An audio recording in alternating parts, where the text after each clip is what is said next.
The office smelled like stale coffee and printer ink, that familiar mix that always hit me first thing in the morning as I pushed through the glass doors of our midtown high-rise.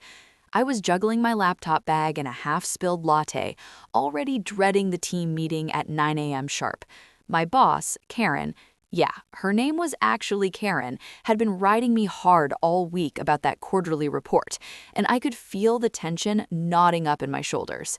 Just get through the day, I muttered to myself, weaving past the cubicles where everyone else was already hunched over their screens, pretending to be busy. I plopped down at my desk, fired up my computer, and there it was, an email from Karen with the subject line, "Urgent, revisions needed ASAP." My heart sank.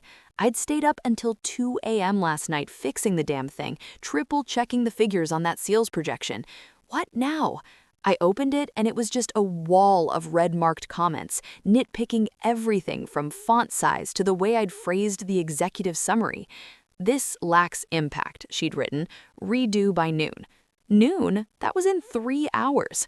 I felt my face getting hot, that familiar rush of frustration bubbling up. Why was she always like this? It wasn't just me. Half the team whispered about how she played favorites, giving the easy projects to her buddy from HR while dumping the crap on the rest of us. I leaned back in my chair, staring at the ceiling tiles, trying to breathe. Inner voice screaming, "Don't snap, don't snap." But then my phone buzzed, a text from my roommate asking about rent, which I was already late on because of that surprise car repair last month. Everything was piling up. I needed to vent, just for a second. Without thinking, I pulled up Twitter on my phone. I wasn't big on social media, maybe 200 followers, mostly old college friends and family. I typed out a quick rant. When your boss is a total nightmare and treats the office like her personal kingdom. Spent all night on a report just for her to trash it. Hashtag workplace hell, hashtag bad boss stories. Hit post. Felt a tiny bit better, like I'd let out some steam, shook it off and dove back into revisions. By lunchtime, my phone was vibrating nonstop. I glanced down during my sad desk salad, notifications everywhere. What the? My post had 500 likes already, and replies pouring in. "Girl, same, my boss is worse. Name and shame. This is why I quit corporate." I scrolled, heart racing a little. It was kind of fun, seeing strangers relate. But then one reply caught my eye. "Is this about Karen at Apex Solutions?" Sounds exactly like her. My stomach dropped. How did they know? I hadn't named names, but Apex was a mid-sized marketing firm. Not huge, but apparently someone recognized the vibe. I quickly deleted the post, thinking that would end it. Spoiler, it didn't. Afternoon dragged on. I was in a meeting with the team presenting my updated report when Karen paused mid-sentence, her phone lighting up. She glanced at it, frowned, then looked right at me. "Everything okay?" I asked, voice steady, but inside I was panicking. She nodded curtly and continued, but the air felt thicker. After the meeting, I checked Twitter again. Holy crap, screenshots of my deleted post were everywhere, trending under hashtag #BadBossKaren. People were tagging Apex's official account, demanding answers. "Fire her, this is toxic." And then the counter replies started. "Maybe you're just a bad employee, proof or it didn't happen." It was escalating fast. My follower count jumped to 5,000. I felt a mix of thrill and terror. Thrill because, wow, people cared about my story. Terror because what if this blew back on me? I got home that evening, apartment still smelling like the takeout from last night, and collapsed on the couch. My phone was a battlefield. DMs from reporters. "Can we interview you about workplace toxicity?" Offers from podcasts, but also hate. "You're probably lying for clout." I called my best friend Sarah, spilling everything. "Dude, this is insane," she said, laughing at first. "You're viral. But seriously, be careful. Companies hate this stuff." We talked for an hour, her voice calming me down as I paced the living room, the city lights flickering outside my window. Deep down, I knew she was right. The stakes were high now. If Apex found out it was me, I could lose my job. But part of me felt empowered, like I'd finally stood up to the bullying. Next morning, chaos. I woke up to my alarm blaring, head pounding from scrolling too late. Checked Twitter. Overnight, it had exploded. A big influencer with 1 million followers retweeted the screenshot. This is why we need better worker protections. Hashtag end bad bosses. Views hit 1 million. My inbox at work had a message from HR. Urgent meeting at 10 a.m. Oh God. I dressed quickly, hands shaking as I buttoned my shirt, mind racing with worst-case scenarios. What if they fired me? How would I pay bills? The subway ride felt eternal, crowded with commuters oblivious to my internal storm. Walked into the office, that same coffee smell now turning my stomach. HR room was sterile, fluorescent lights buzzing overhead. Karen was there, along with the director. We've received complaints about a social media post that seems to reference our company, the director said, sliding a printout across the table. It was my tweet. My face burned. It was just venting, I stammered. Karen's eyes narrowed.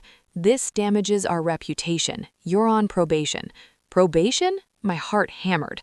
I nodded, mumbling apologies, but inside I was furious. This was exactly why I posted. Her micromanaging, her unfairness.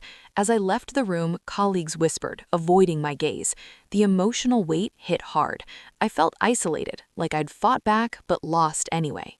But the online fire kept burning. That afternoon, while pretending to work, I saw a thread from an ex-employee. I worked at Apex. Karen is a tyrant. Here's my story. More piled on, sharing similar tales. Suddenly, it wasn't just my drama. It was a movement. Hashtag Apex Exposed trended. News sites picked it up. Viral tweet sparks debate on toxic workplaces. My anonymous tip line flooded. I confided in Sarah again that night over pizza, greasy slices on paper plates in her tiny kitchen. This could change things, she said, but you're in the crosshairs. Stakes rising. Empowerment versus risk. Could this lead to real reform or just my unemployment? Days blurred. I was careful at work, head down, but the controversy grew. A rival company reached out via DM. We saw your post. Job offer? Tempting, but scary. Then backlash intensified. Karen's supporters emerged. She's tough but fair. This is defamation. Doxing threats in my mentions. I lay awake nights staring at the ceiling fan, whirring with anxiety. What had I started? A simple vent turned into a war. I met with a lawyer friend at a noisy coffee shop, steam rising from our mugs. You might have a case for hostile environment, he said, but going public, risky. Emotions swirled, fear, regret, but also resolve. The stakes, my career, my sanity, versus calling out injustice. Week 2. Apex issued a statement. We take employee concerns seriously and are investigating. PR spin. Internally, memos about social media policies. I felt watched, paranoia creeping in every hallway glance.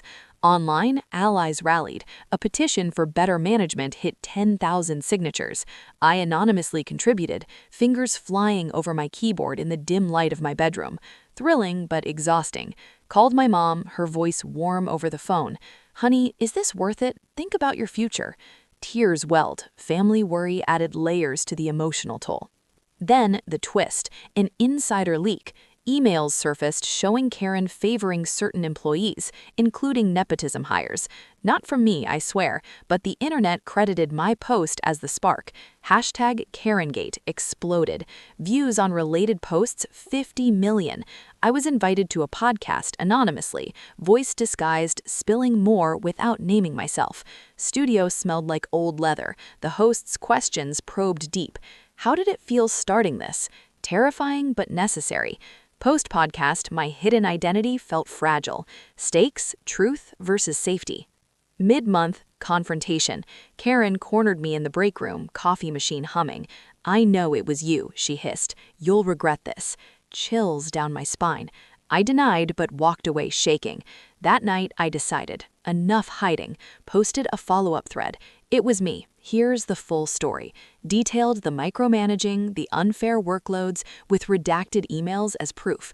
Boom, viral again. Support flooded, brave, but hate too. Attention seeker.